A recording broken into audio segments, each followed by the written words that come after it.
Good morning. Welcome to Live with Chatty Cathy this Wednesday morning. A couple of announcements. I wanted to let you know that we've passed out all the bingo cards and we will be starting to post the words this coming Monday.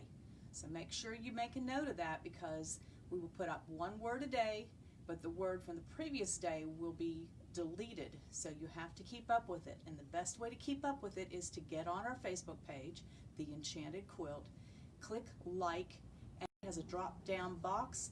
Click See First, and so every time we post from the last time you've been on, October 13th, we will be having our charity event for kennel. We will be donating the animal services. Great deal of work for our animal community. So we'd appreciate that, and don't wait until October 13th to donate it because we want to try to get a head start and get the pieces cut and kind of put together some kits in advance for people.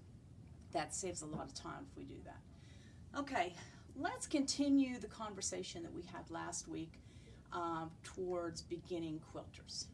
We talked a little bit about sewing machines and the fact that you did not need a $3,000 sewing machine to make a quilt. However, you do need to make sure that you have needles and that sort of thing.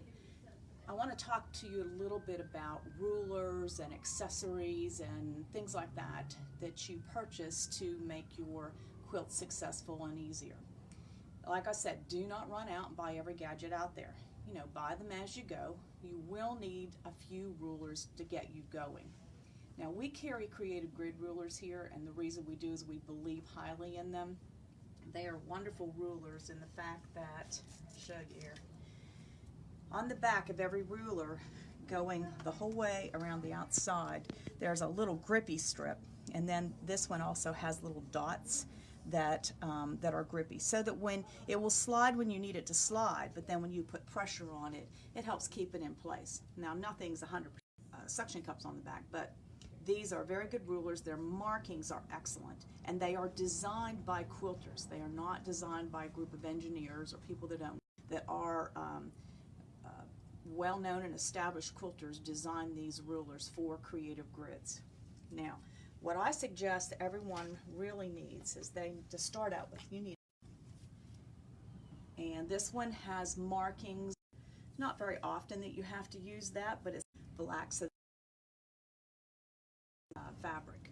So that's one I recommend. This is a nice ruler when you're cutting smaller pieces. If you have a small piece of fabric, trying to maneuver this very large ruler is difficult. So this is another really nice size.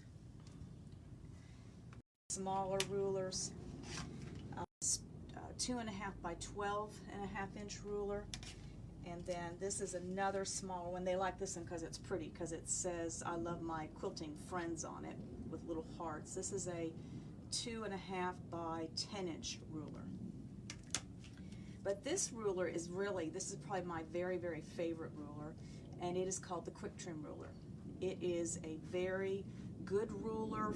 This ruler has a multi-purpose ruler. It has 45-degree lines drawn on it in black and white. So anything that you do that you have to make a 45-degree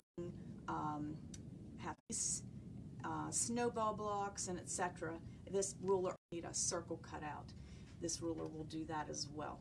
There are instructions in most of the specific rulers, or if they have a specific design, these are written instructions. Those types of rulers have this little scan code on it that you can use your smartphone to scan in, and it will bring up videos on how to use the ruler. So if you buy a specialty ruler and you think, oh gee, I don't remember how to use this, just either get online and type the name of the ruler in, it will bring up videos for it, or you can use your video that way.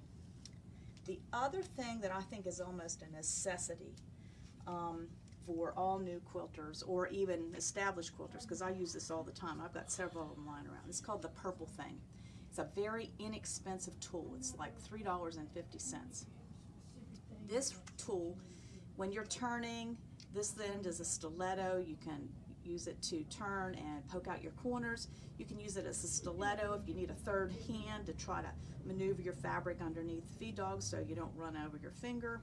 But the main thing about this end right here, it's a 1/4 inch. So when you are stitching a quilt top and you want to check your 1/4 inch, that's very important to have that accuracy. You can lay this down. It's a 1/4 inch this way, it's a 1/4 inch across the top, and it's a 1/4 inch down the side. This is by far one of my go-to accessories that I use all the time. So I hope that helps some of you that are kind of on the fence, that really want to learn to quilt, but you're really intimidated when you go into a quilt shop and you see all the gadgets and all the tools, and you sit there and you look at them and you think, I don't know where to begin.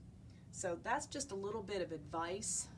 That's what we're here for as well. Please stop in if you have any questions and you're a newbie and a beginner.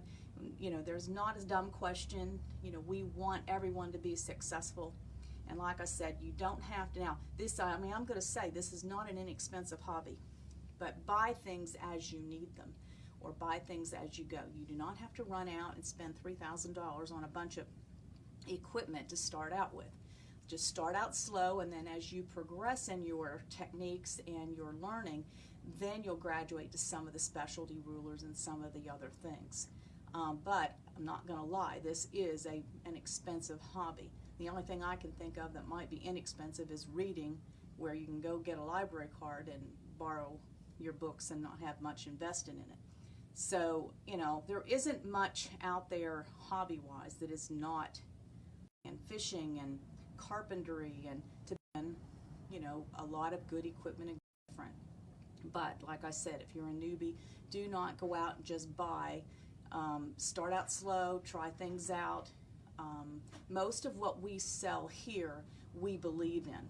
We like the products. Now, someone that's been quilting for 40 years, they might have their favorite ruler. That's okay. There's nothing wrong with that. There are a lot of other good things out there. But we do try to carry things that we know that are good quality and that will set you up for success in your quilting. So stay tuned. Next week, we're going to talk about patterns next week. So with that, have a great rest of your week.